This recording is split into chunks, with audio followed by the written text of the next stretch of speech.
Dear student, तो हम लोग कंटिन्यू कर रहे थे पीरियोडिक टेबल। लास्ट क्लास में हम लोगों ने पढ़ा हुआ था जेड इफेक्टिव और इफेक्टिव न्यूक्लियर चार्ज। काफ़ी डिटेल में हमने पढ़ा हुआ है। इस पे एक सेपरेट कंप्लीट 45 मिनट्स का वीडियो है जो कि आपको नीट और जेई लेवल के सारे क्वेश्चंस और कॉन्सेप्ट क्लियर करेगा।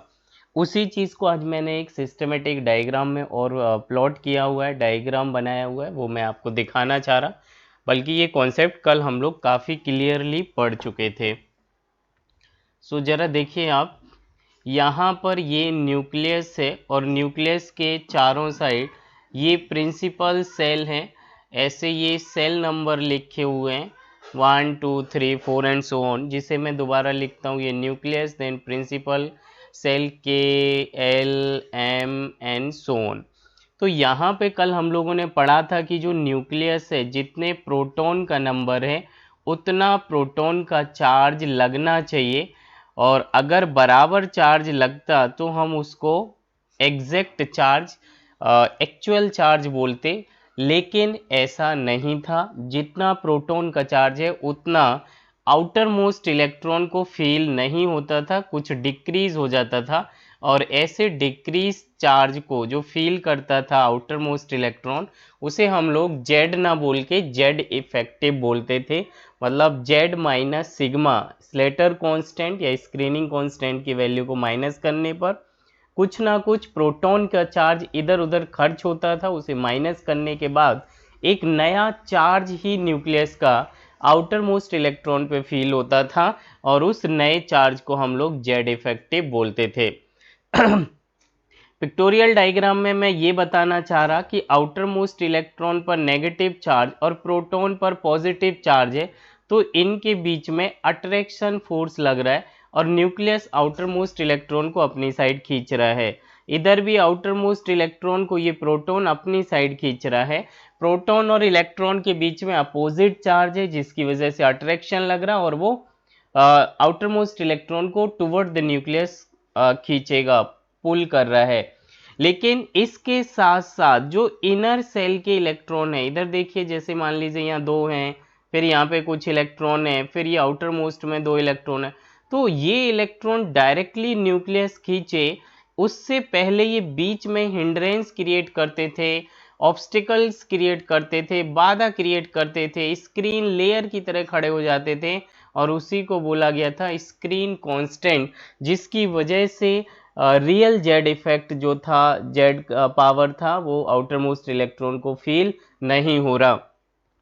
तो जो प्रोटॉन का जो रियल चार्ज था वो कहाँ खर्च हो जा रहा, ये इनर सेल के इलेक्ट्रॉन और आउटर मोस्ट सेल के इलेक्ट्रॉन के बीच में जो रिपल्सन लग रहा है, उस रिपल्सन को कैंसिल करने में, नलीफाई करने में कुछ प्रोटॉन का चार्ज खत्म हो जाता था। इसका मतलब जो रियल में प्रोटॉन या न्यूक्लियस के अंदर चार्ज है वो आउटर मोस्ट इलेक्ट्रॉन फील नहीं कर पाएगा, क्योंकि इलेक्ट्रॉन जहां भी होंगे सेम इलेक्ट्रॉन में same charge, they cause repulsion, and due to repulsion few of the proton charge destroy to neutralise the electron electron repulsion. ये कल हमने डिटेल में पढ़ा हुआ था।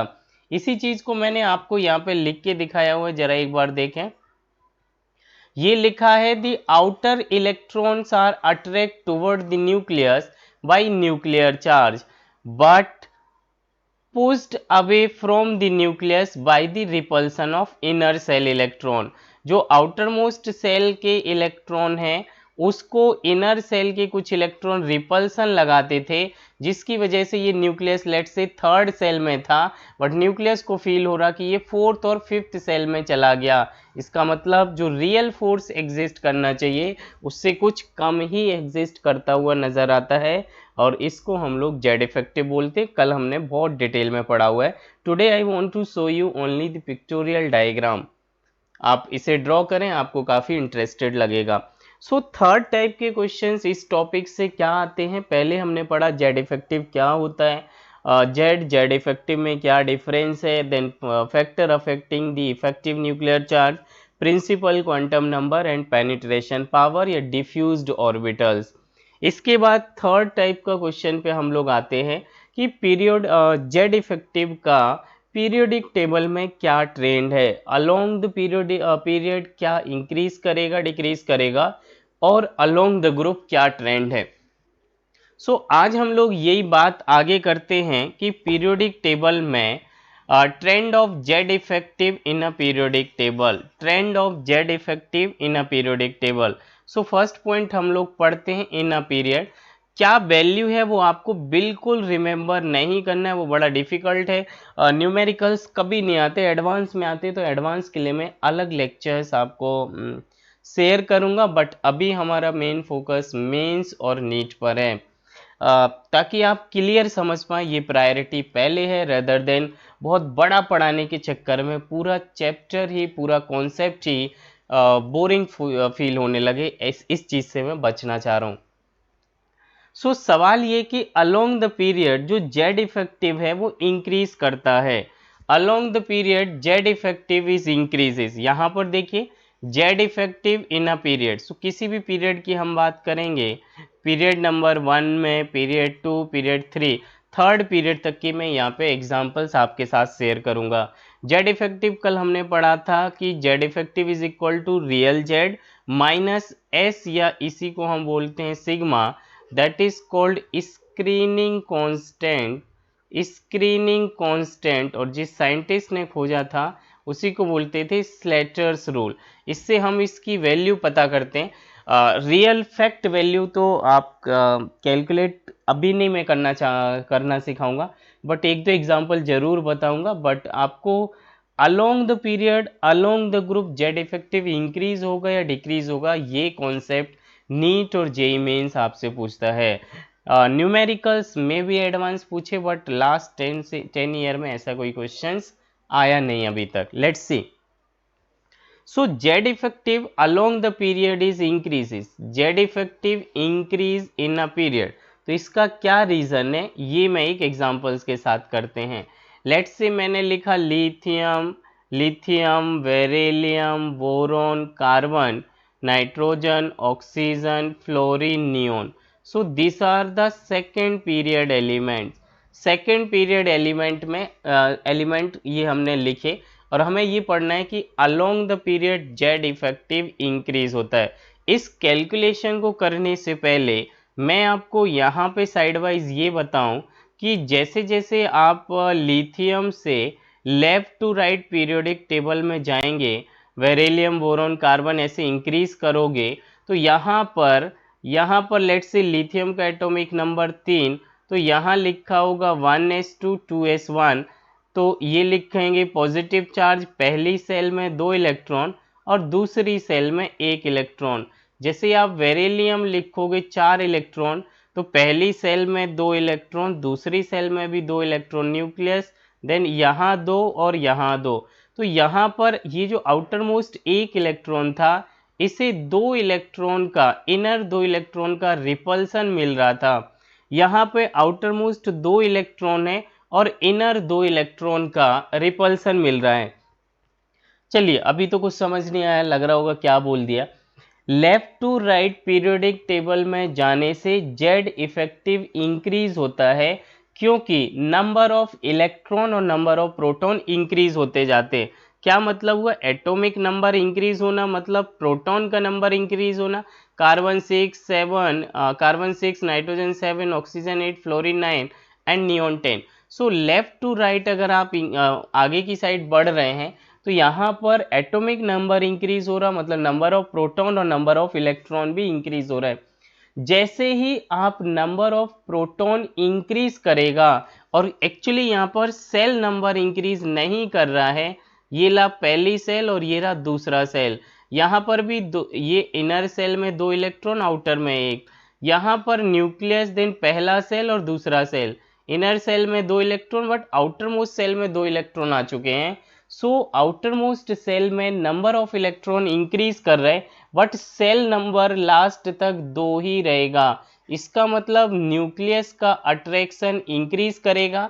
न्यूक्लियस अगर आउटर मोस्ट इलेक्ट्रॉन को अपनी साइड खींचेगा, अपनी साइड श्रिंक करेगा, तो हम बोलेंगे कि साइज डिक्रीज कर रहा है। और साइज डिक्रीज करना मतलब जेड इफेक्टिव इंक्रीज होना। So left to right along the period चलने पर, किसी भी पीरियड में जाने पर नंबर ऑफ इलेक्ट्रॉन इंक्रीज होते हैं, नंबर ऑफ प्रोटॉन भी इंक्रीज होते हैं, और सेल नंबर कांस्टेंट रहता, ऑर्बिट नंबर कांस्टेंट रहता है। तो क्योंकि न्यूक्लियस से डिस्टेंस इंक्रीज नहीं हो रहा, बट प्रोटॉन का नंबर बढ़ता जा रहा है, और प्रोटॉन का नंबर बढ़ना मतलब कि न्यूक्लियस में पॉजिटिव चार्ज पावर इंक्रीज हो रही, और पॉजिटिव चार्ज इंक्रीज होगा तो बाहरी सेकंड सेल से ही इलेक्ट्रॉन को खींचना इजी पड़ता जाएगा, क्योंकि सेकंड पीरियड में कोई सेल का नंबर चेंज नहीं हो रहा। So on increasing the number of proton, Z effective is increases because proton charge increase inside the nucleus on moving from left to right. और अगर ये प्रोटॉन का पावर इंक्रीज होगा तो इलेक्ट्रॉन को अपनी साइड विड्रॉ करेगा, अपनी साइड खींचेगा, साइज ऑफ एटम श्रिंक होगी। साइज ऑफ एटम श्रिंक होना मतलब जेड इफेक्टिव का इंक्रीज होना। इसी को मैं आपको कैलकुलेशन के फॉर्म में बताना चाह रहा हूँ। इधर देखिए जो सेकेंड पीरियड के एलिमेंट है, मैं इधर लिख रहा हूँ एग्जाम्पल्स के तौर पर। सेकेंड पीरियड के एलिमेंट, सेकेंड पीरियड के जो एलिमेंट्स हैं उन्हीं के मैं एक बार नाम लिखता हूँ। Lithium, beryllium, boron, carbon, nitrogen, oxygen, fluorine and the last one is neon. ये कुछ था।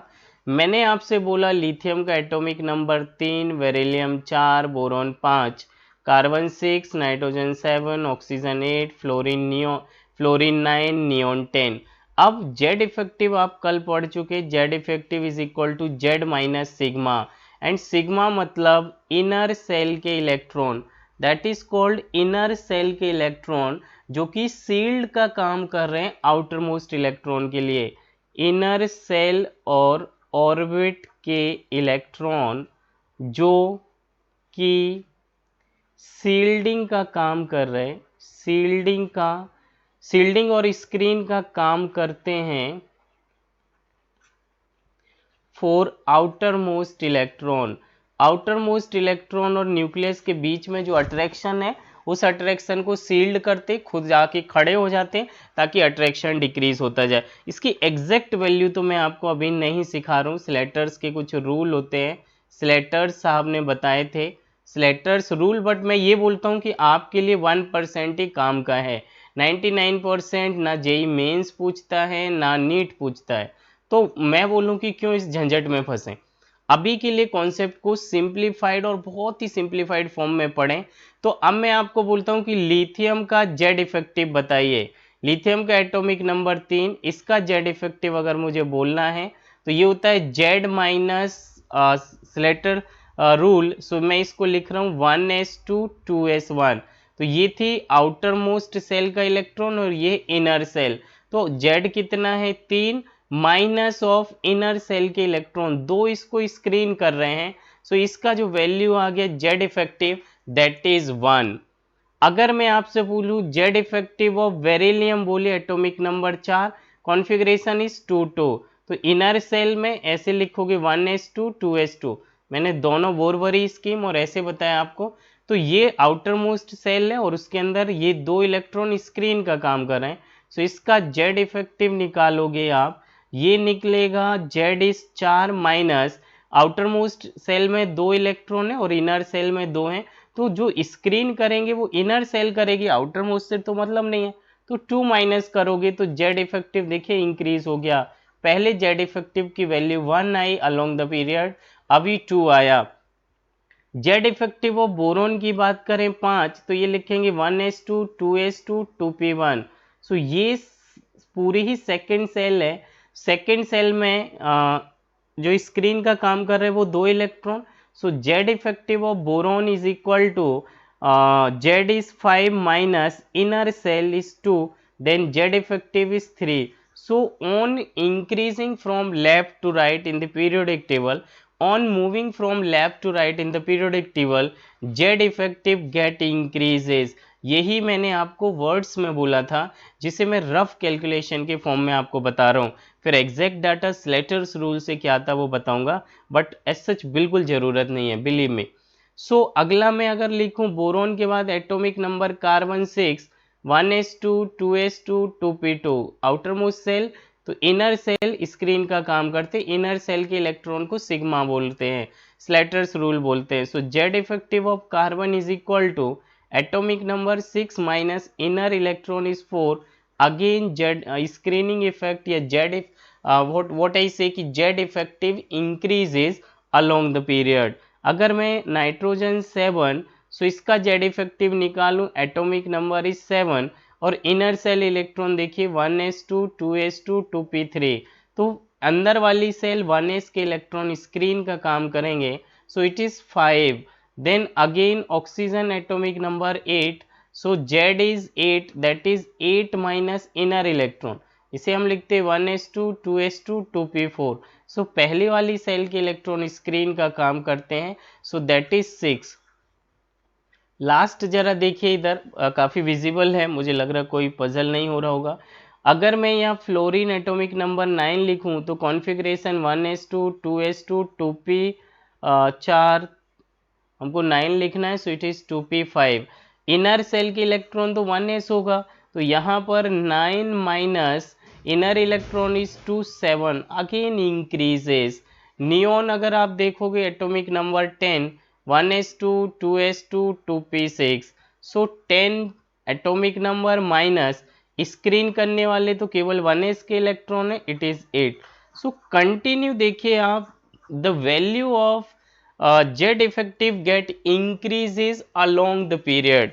इट मीन्स कि प्रोटॉन का नंबर इंक्रीज होने से, सेल का ऑर्बिट का नंबर कांस्टेंट होने से along the period Z effective की वैल्यू इंक्रीज करती जाती है, जो कि मैंने आपको ये दिखाया भी है। अब इसका जो करेक्ट स्लेटर्स रूल की कुछ वैल्यू होती है 0.35 0.80, अपने अपने वो एक दो रूल हैं, बट अभी मैं स्किप करता हूँ, तो मैं चाहता हूँ कि आपको बार बार उस चीज़ को रिकॉल ना कराऊँ। बट देखिए मैंने लिथियम के जेड इफेक्टिव की वैल्यू 1 निकाली है, क्योंकि मैंने एक रफ डाटा यूज़ किया था। लिथियम की वैल्यू मैंने 1 निकाली, बेरिलियम 2, बोरॉन 3, कार्बन 4 5 6 7 और इस तरीके से 8। सो देखिए Z effective get increases along the period without any rule को यूज़ किए हुए। इन्होंने एग्जैक्ट वैल्यू स्लेटर्स, कुछ अपने स्लेटर्स नाम के जो साइंटिस्ट हैं वो एक दो रूल बोलते हैं कि पी डी और एफ ब्लॉक के लिए डेल्टा की वैल्यू है, सिग्मा की वैल्यू है, स्क्रीनिंग कांस्टेंट की वैल्यू 1 होती है, एस और पी के लिए डिफरेंट होती है। So I do not want to go in detail. मैंने 1 लिखा, जो एग्जैक्ट आया जो 1.25 आया 28 आया, इसका मैं रीज़न बता दूं थोड़ा सा। बाकी आपको देखिए जो कैलकुलेटेड वैल्यू है वो एज सच लर्न नहीं करनी है। ये जो होल नंबर 1 2 3 4 5 है along the period from left to right in a period increase the Z effective, ये आपको शो करा दिया गया है। अब मैं आपसे क्या बोलना चाह रहा हूँ कि ये जो 1.28 है वो ज़्यादा एग्जैक्ट वैल्यू, इसका क्या मतलब एक बार देखिए। जैसे लिथियम में एटॉमिक नंबर 3 1s2 2s1, सो ये हो गया न्यूक्लियस, उसके बाद पहला सेल और ये रहा दूसरा सेल। यहाँ पर 2 इलेक्ट्रॉन है और आउटर मोस्ट सेल में 1 इलेक्ट्रॉन है। तो प्रोटॉन जेड ई या प्रोटॉन का चार्ज, 3 प्रोटॉन का चार्ज लग रहा है, तो 3 प्रोटॉन का चार्ज आउटर मोस्ट इलेक्ट्रॉन को फील होना चाहिए, लेकिन ऐसा नहीं हुआ। उसे केवल रियल में 1.28 का फील हुआ, बाकी जो इस इलेक्ट्रॉन का और आउटर मोस्ट इलेक्ट्रॉन के बीच में रिपल्सन था वहाँ पर यूज्ड हो गया, वहाँ पे खर्च हो गया। इसका मतलब कि रियल में न्यूक्लियस के पास 3 प्रोटॉन का चार्ज था, दैट इज 3 प्रोटॉन का चार्ज, बट इसको आउटर मोस्ट इलेक्ट्रॉन को 1.28, जिसे मैंने रफली आपको 1 बताया, उसे 1 प्रोटॉन का चार्ज ही फील हो रहा है। मतलब the exact power of attraction of nucleus never will be experienced by the outermost valence shell electron. That's all. So I do not want to repeat it again and again. I think I clear it. All the statement and sentence I repeat very clearly, and minimum I repeat the concept twice or thrice. So no more required for the repetition. मैं ऐसा समझता हूं कि आपको ये समझ आया होगा। अब हम लोग पढ़ते हैं Z effective in a group, Z effective in a period, then पढ़ते हैं Z effective in a group. So Z effective निकालते हैं जेड माइनस एस या Z minus sigma. Z effective decreases और approximately equal in a period. ये statement तो आपको समझ आया। और बाकी एक ये पॉइंट ये भी समझ लीजिए कि जितने भी पीरियोडिक प्रॉपर्टीज आप पढ़ेंगे, अगर वो अलोंग द पीरियड इंक्रीज होगा तो डाउन द ग्रुप डिक्रीज होगा, अगर वो डाउन द ग्रुप इंक्रीज होती तो अलोंग द पीरियड इंक्रीज होगा। जस्ट अपोजिट है पीरियोडिक टेबल में, along the period along the group, group के साथ या पीरियड के साथ same property different nature show करेगी। मेरी बात समझ आ गई होगी आपको। जेड इफेक्टिव पीरियड में कांस्टेंट होता है, इस बात को मैं आपके साथ एक्सप्लेन करता हूं, इक्वल होता है या कांस्टेंट होता है। जैसे मैंने लिखा lithium, sodium, potassium, rubidium, caesium, francium. Lithium का atomic number 3, configuration 1s2 2s1। Sodium is 1s2 2s2 2p6 3s1। Last वाला आ जाएगा 4s1। Rubidium is 5s1, caesium is 6s1। अब मैं आपको क्या बताना चाह रहा हूँ कि इनर सेल तो 1 वाली होगी क्योंकि 2s तो सेकंड सेल होगी। तो लिथियम में ये nucleus, then first shell, then second. Inner shell में 2 इलेक्ट्रॉन, आउटर में 1 इलेक्ट्रॉन। तो इसका अट्रैक्शन जो अंदर न्यूक्लियस से था उसको ये नलीफाई कराते हैं इनर सेल के इलेक्ट्रॉन। तो उसी पावर को हम लोग बोलते थे सिग्मा या S screening constant. So Z effective lithium का कितना निकलेगा? Z effective of lithium is equal to lithium का एटॉमिक नंबर 3 माइनस अंदर सेल इलेक्ट्रॉन 2, वैल्यू आ चुका स्क्रीनिंग कांस्टेंट या जेड इफेक्टिव इज 1। इसी तरीके से ये तीसरा सेल आउटर मोस्ट सेल है तो बाकी सारे इनर सेल हो जाएंगे। सोडियम का एटॉमिक नंबर होता है 11, तो हम लिखेंगे 11 माइनस ऑफ अंदर के इलेक्ट्रॉन जो स्क्रीन करेंगे थर्ड सेल को, तो ये 2 2 4 6 10, so 10 11 minus 10 equal to again 1। इसका मतलब कि Z effective along the group नीचे आने पर समवॉट कांस्टेंट ही आ रहा है। पोटेशियम का एटॉमिक नंबर होता है 19, so that is 19 minus 4s1 बाहरी सेल है तो इसके अंदर सारे 18 इलेक्ट्रॉन भरे होंगे। ये अंदर जो भरा होगा वो 3p6 4s1 होता है और वो सारे काउंट करोगे तो 18 इलेक्ट्रॉन होते हैं। So that is 19 minus 18 is again constant. Z effective ऊपर से नीचे जाने पर ग्रुप में कांस्टेंट है। ये 5s1 है तो यहाँ पर बाकी जो इलेक्ट्रॉन भरे होंगे वो रुबिडियम का एटॉमिक नंबर होता है 19 प्लस 18 18 36 37, रुबिडियम का atomic number 37, so 37 minus of 36 क्योंकि एक ही इलेक्ट्रॉन बाहर है बाकी सारे स्क्रीन का काम करेंगे, अगेन द वैल्यू इज 1। 37 में फिर से 18 ऐड करोगे 7 14 15, carry 1 is 4 and 5 that is caesium is 55। केवल एक इलेक्ट्रॉन ही आउटर मोस्ट सेल में तो बाकी 54 इनर होंगे। So 55 minus 54, again the screening constant, again the Z effective value remain constant. So मुझे लगता है कि मैंने जो आपको एग्जैक्ट ये पॉइंट में कुछ वेरिएशन होता है जो कि ज़्यादा कुछ काम का भी नहीं है, तो मैंने आपको बताया कि Z effective along the period increase कर रहा है अलोंग द ग्रुप और top to bottom of the group it remain constant और अप्रोक्सीमेटली इक्वल, जो कि मैंने आपको ये सॉल्व करके बताया। तो मेरे हिसाब से ये कॉन्सेप्ट आपको काफ़ी क्लियरली समझ आया होगा and Z effective topic get finished now. ये कुछ क्वेश्चंस हैं, जरा आप देखें। बड़े सिंपल क्वेश्चन है बट आइसो इलेक्ट्रॉनिक स्पीसीज है, मतलब ये एटॉमिक रेडियस पे बेस्ड क्वेश्चन है जो कि आपको आगे सॉल्व कराया जाएगा। ये स्क्रीनिंग कांस्टेंट पर है जो कि स्लेटर्स रूल को यूज़ करके करना है। आप एक बार ट्राई करें, ये आपके लिए होमवर्क है, आप कर सकते हैं तो ठीक है, वरना मैं आपको एडवांस का लेक्चर बनाऊंगा उसमें ये एक्सप्लेन करूंगा। आइसो इलेक्ट्रॉनिक अभी नहीं पढ़ना है। Now will move to the next topic is shielding effect.